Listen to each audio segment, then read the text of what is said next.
Title: Echoes of Guilt. Part 2. It's funny how quickly a town can turn on you. 1 week you're the guy who found Dana's body, the guy who called 911, the guy who cared.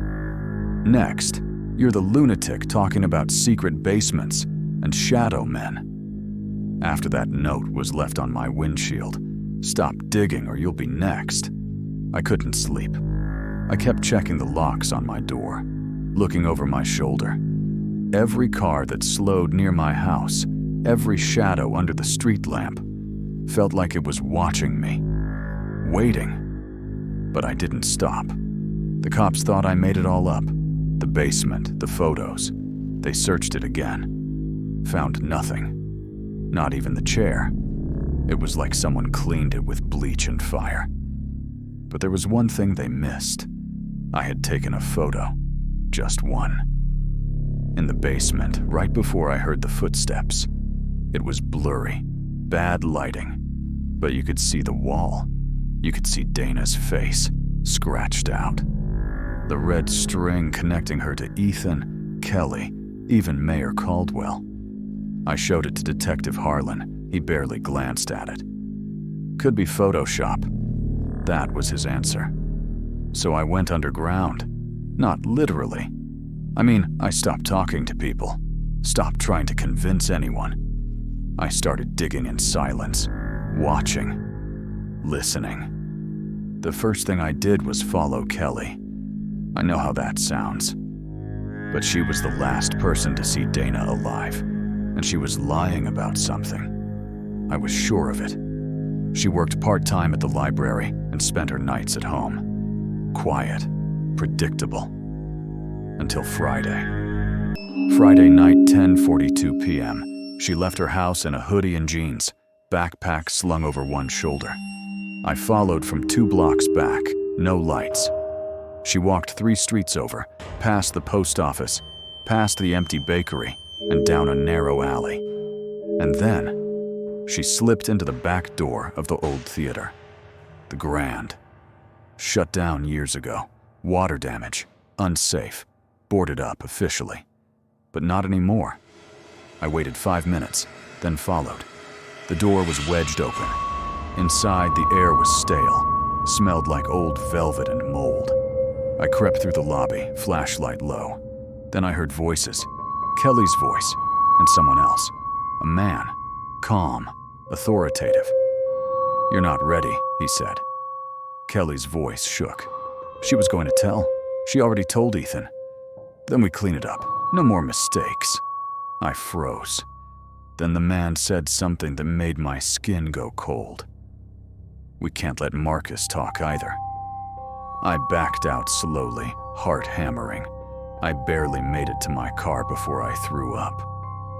That night, I drove straight to the next town over and checked into a cheap motel. Used a fake name. I was officially in over my head, but I couldn't stop. The next morning, I called Ethan. I needed answers. He met me at the quarry, far from town, where no one could hear us. I played the recording. I'd hit record on my phone when I heard them talking in the theater. Ethan listened in silence. When it ended, he just said, "You're not going to like this." Then he told me everything. Dana had found something. Something buried deep. Something connected to her father. "The mayor?" I asked. Ethan nodded.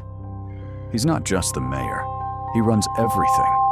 Businesses, cops, even the high school board. Dana found out he was laundering money through school programs, faking budgets. But that's not the worst part. What is?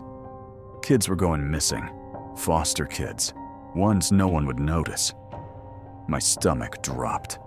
She thought he was involved. Trafficking. Selling information. God knows what else. She was scared. She told me, if anything happened to her, I had to go to the theater.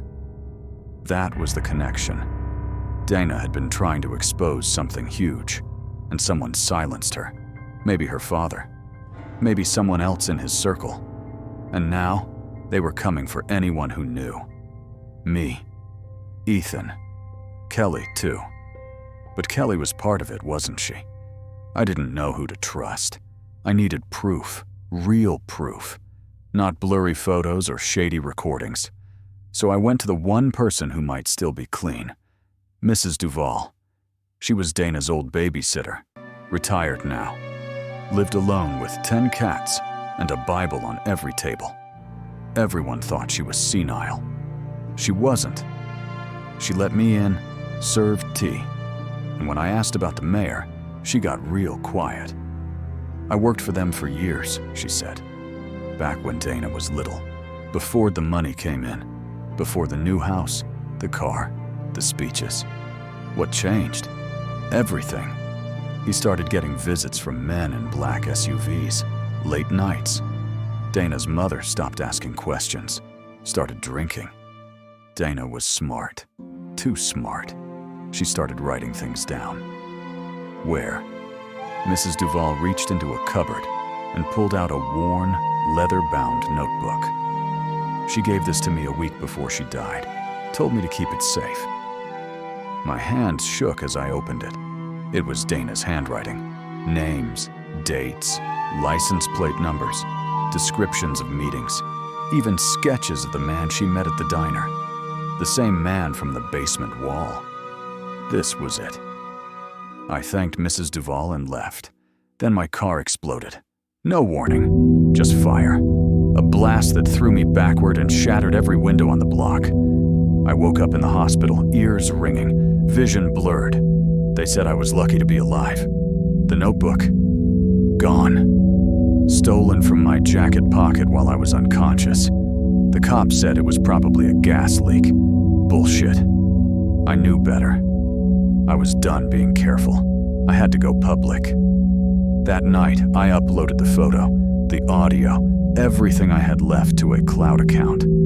I emailed links to 5 people I trusted. Well, semi-trusted. And I posted an anonymous tip to a subreddit for whistleblowers. It blew up, hundreds of comments. Some believed me. Most didn't. But a few had stories of their own. Missing relatives, strange disappearances, names that matched Dana's notebook. Then the phone rang. Blocked number. A voice I recognized. Kelly, you need to meet me. Now. Alone. Bring no one. Why? Because I know who really killed Dana. To be continued in part 3.